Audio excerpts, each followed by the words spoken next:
Hi friends, ఈరోజు మనం multigrain అట్టు ఎలా చేయాలో చూసుకుందాం.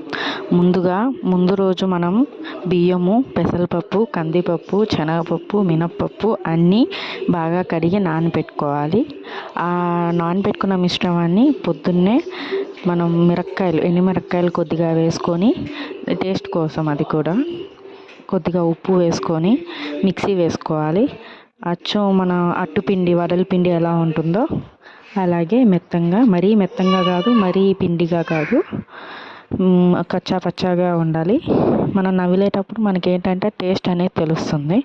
సో అలా మిక్సీ వేసుకొని కలిపి పెట్టుకోవాలి. ఈ మిశ్రమంలోకి ఆనియన్స్ కూడా ఇష్టపడే వాళ్ళు ఆనియన్స్ కూడా సన్నగా తరిగి వేసుకోవచ్చు. అన్నీ బాగా కలుపుకున్నాక మనము దోశ ఎలానో పెనం మీద పోసుకుంటాం, అట్టుని కూడా పెనం మీద పోసుకొని బాగా కాలనిచ్చి కొద్దిగా నూనె పోసి బాగా కాలనిచ్చాక మనం తిరగేసుకోవాలా. అయితే దోశ ఏంటంటే మనం సన్నగా పోసుకుంటాము, ఇదేంటంటే కొంచెం అట్టు టైప్లో లావుగా వస్తుంది. అందులో ఇది ఇలా తింటేనే దీని రుచి తెలుస్తుంది, మనం నవ్వులే కొద్దీ టేస్ట్ అనేది తెలుస్తుంది. సో ఇదేంటంటే ఆరోగ్యానికి చాలా మంచిది, పిల్లలకు కూడా బలాన్ని ఇస్తుంది. ఇట్లా వాళ్ళు డైరెక్ట్ అవి ఇవి చేసి తినరు కాబట్టి ఇలా మనం అట్టులాగా పోసి కలిపి పెట్టేస్తే వాళ్ళు ఇష్టంగా తింటారు. మీరు ట్రై చేయండి ఫ్రెండ్స్.